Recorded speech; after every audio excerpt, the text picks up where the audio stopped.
With over 1,600 games released across its lifespan, you're obviously going to have bountiful bangers with a lot of fans when it comes to the 3DS. It's inevitable that some games will get lost in the shuffle though, so let's shine a light on them with this look at hidden gems in the third dimension.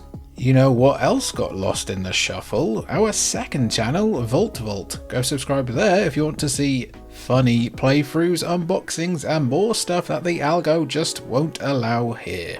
The YouTube algo giveth, the YouTube algo taketh.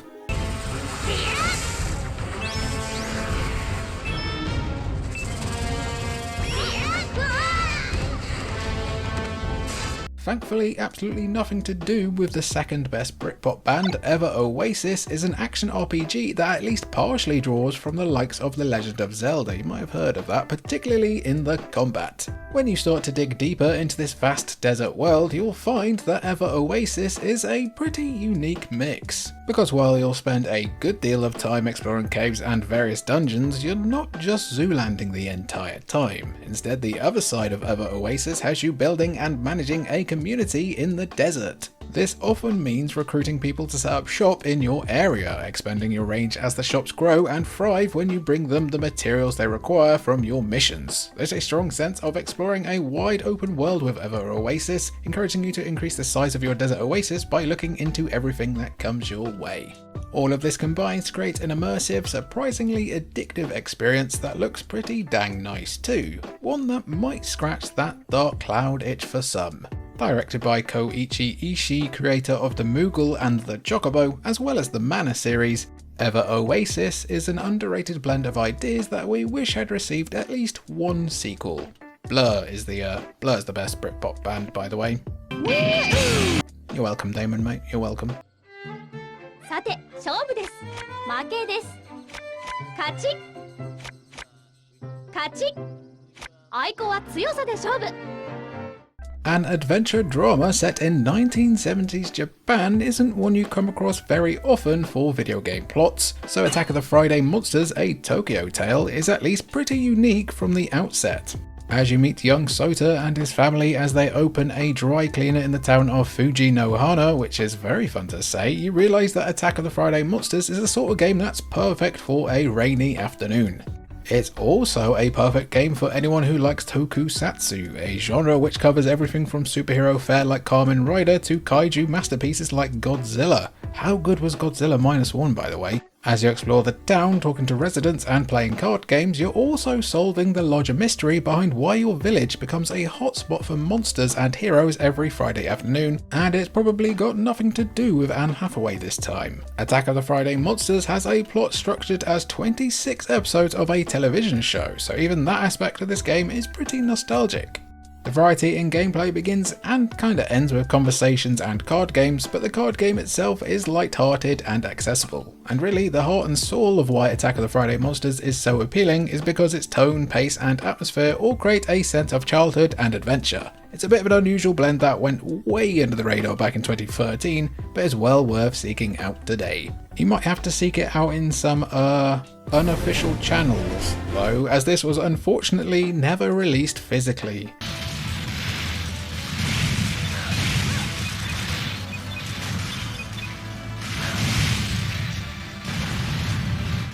LBX Little Battlers Experience is an action RPG unlike anything else you'll see on the 3DS, with battles occurring in real time between toy robots featuring cardboard dioramas of areas from the game. It's a unique setup in a vivid, distinct anime style world, and Little Battlers Experience only gets better from there. LBX draws you into its universe with strong characters and a fleshed out world in which fully customizable toy robots duke it out in miniature arenas. Where the game shifts to something with potentially endless hours of entertainment though, is in the depth of how much you have to create the perfect little robot brawler. The range of customizable parts alone can be a little intimidating even to adult players, and that doesn't even get into the 9 classes for single or two-handed weaponry.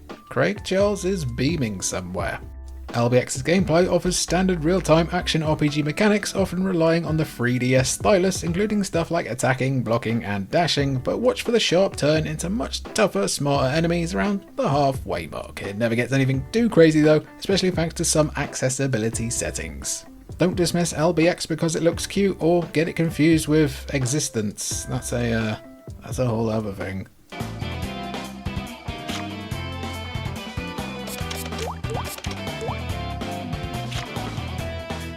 With its cute graphics and lovely atmosphere, Pocket Card Jockey is a very disarming way to get you hooked on what is effectively the solitaire card game variant known as Golf. Your objective in that game and in Pocket Card Jockey, which sees you raising and evolving horses into world champions, yes, we can tell you're charmed already, is to clear all of the cards from the field of play. There's a little more to it than that, but you don't have to be Frankie Dettori or another famous horse rider, Arwen from Lord of the Rings, to pick up the ins and outs of Pocket Card Jockey. In fact, with its bright, adorable character sprites, particularly the horses themselves, you may find yourself enjoying Pocket Card Jockey even if you aren't a fan of card games or horses, in the same way you might enjoy Stardew Valley but hate backbreaking labour and getting attitude off of alcoholics.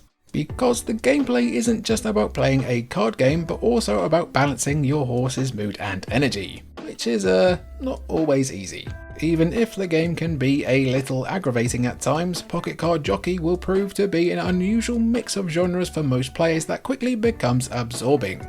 A rare non-Pokemon release from Game Freak on the once-a-decade occasion they are released from the Hone Edge content mines, he's just a sword. Pocket Card Jockey has a lot to offer open-minded players as a truly underrated 3DS title, one that you can even check out on your Switch thanks to a recent port. You might want to do just that, as the game was unfortunately an eShop exclusive on the 3DS and has now been lost to the totally unnecessary sands of time. Someone quick, what's the name of that Stars show starring Toby Stephens?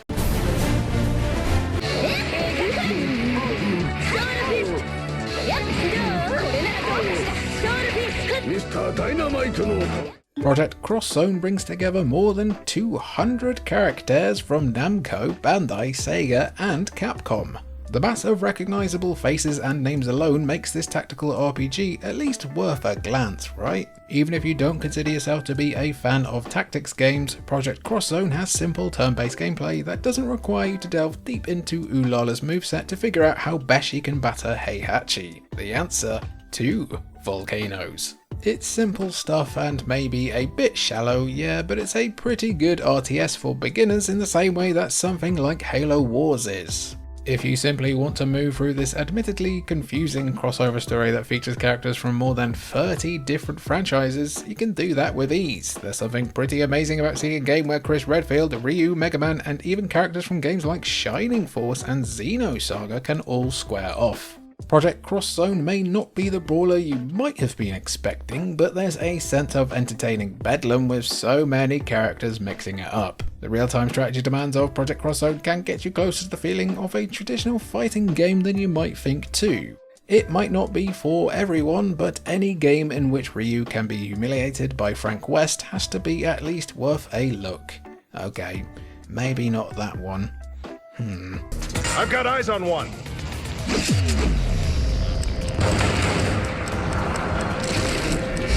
Took you down. I see one. Codename S.T.E.A.M remains one of the most unique strategy games ever released to the 3DS, and that uniqueness might be why it seemed to struggle. Taking place in an alternate history steampunk world with character designs and aesthetics built around 1950s and 60s Silver Age comic books, this is a turn-based strategy game that is also a bit of a first-person shooter.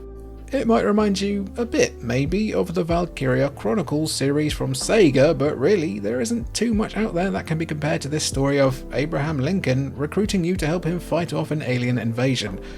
Abe again? The story also involves the Necronomicon, the Cthulhu Mythos, and the Land of Oz. Why not? Just chuck it in. Codename S.T.E.A.M has a seriously unhinged and creative narrative, combined with graphics that give you a great sense of the sprawling, bonkers universe this game is set in. Codename S.T.E.A.M can be a little frustrating with its camera during enemy turns in combat, and the combat itself with its unique first-person view can take a little getting used to, but these are pretty minor complaints. Steamed Hams has a pretty individual flavour in a world that truly stands alone on the 3DS. It also doesn't forget to be fun, and that's what counts. Sadly, it seemed like everyone forgot to buy it, as the game can now be found incredibly easily, brand new and sealed, for like a $5. It didn't deserve the Hannah Montana on DS treatment. It didn't deserve that. We've hidden 4 different Steam keys in this entry. Shout out down below if you find them. This is payback!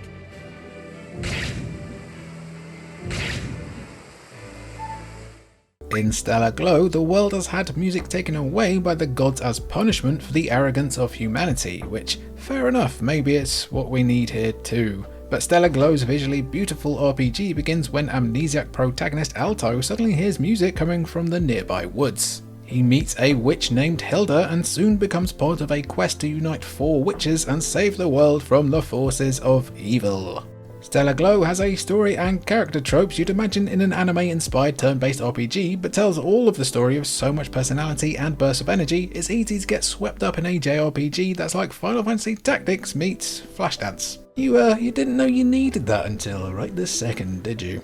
But Stellar Glow isn't just a matter of travelling, grinding Kevin Bacon and getting ready for the inevitable showdown. About half of your time in this game will also be spent on building relationships with the characters you meet along the way. If you've ever spent too much time enjoying Fire Emblem, it's something you'll find yourself looking forward to in Stellar Glow as well. The rest of your time here might remind you of games like Advance Wars and Shin Megami Tensei, and that's certainly no bad company for Stellar Glow to find itself in. Something tells us the price of this is only going to keep going up and up.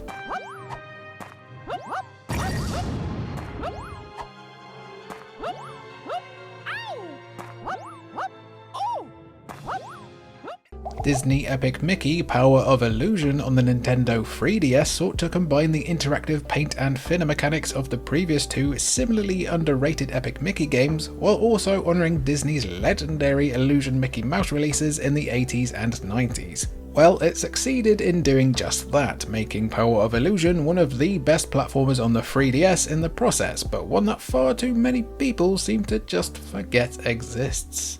It's also an excellent fit for the 3DS touchscreen, which will often have you tracing the items you come across in any given stage. How well you trace these items will determine what they ultimately do, and while the game can be infuriatingly annoying with this at times, especially if you have bricks for hands like we do, more often than not tracing is fun and flows with the game relatively well. Disney Epic Mickey Power of Illusion balances its minor frustrations with a game that converts the scale and fun of games designed for the Wii and Wii U to a much smaller handheld.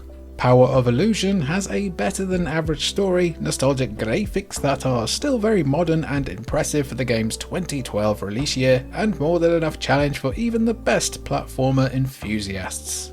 Yeah, it might not be as iconic as those earlier Mickey Illusion adventures, but if you want to visit the world of Aladdin and Peter Pan without a wiki to hand, you're gonna have a great time here.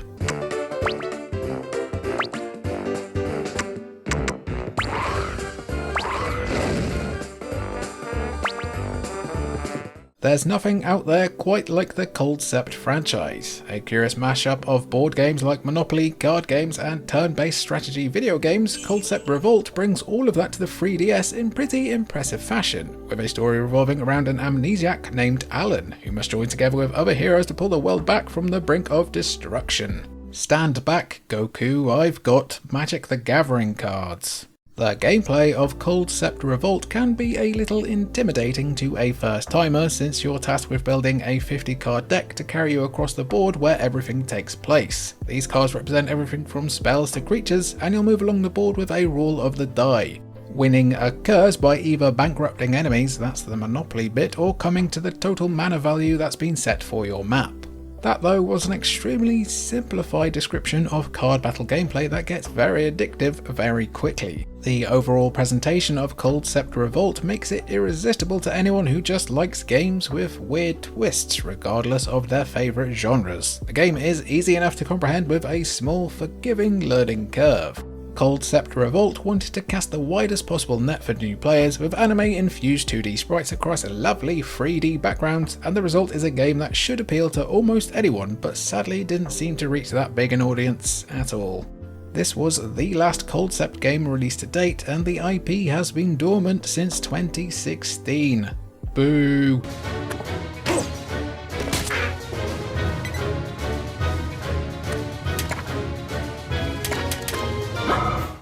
Crimson Shroud is another game that will have you using dice to determine how a battle shakes out, and we promise we don't have a problem.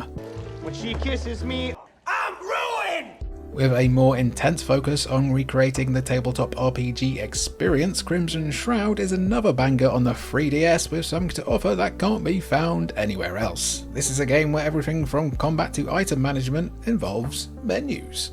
There are a lot of menus in this turn-based RPG in a way that maybe isn't quite as intuitive as you'd like it to be, so it might take you a minute to get used to the way it works. But while Crimson Shroud can be a little challenging to understand at the beginning, it doesn't take long to get a sense of how to navigate your party of 3 across your campaign. The compelling, rich narrative that begins with a group of mercenaries in search of an object known as the Crimson Shroud takes a turn when one of your party is killed. The strong story makes it easy to learn the basics of the game, and soon it becomes a world you can get fully lost in. Crimson Shroud also distinguishes itself by substituting traditional leveling up for tying attributes directly to your gear. Everything about this game tries to do things a little bit differently, which you should probably come to expect from the guys behind Ni no Kuni and Yokai Watch. Unfortunately, Crimson Shroud was an eShop exclusive, so you're going to have to play it underneath a different kind of shroud, if you catch our drift, matey. That was our list looking at just some hidden gems on the 3DS. I very deliberately put emphasis on to make it free instead of free. Here in the UK, it's free, and free is just, it's part of the vernacular really. It's very imperceptible, but in like America, apparently it makes me a massive idiot and I get bullied a lot for it. Do you think I should be free to say free however I freely please? Let me know down in the comments down below. I've been Jimmy for Cultured Vultures, and thank you for, which comes after, free watching.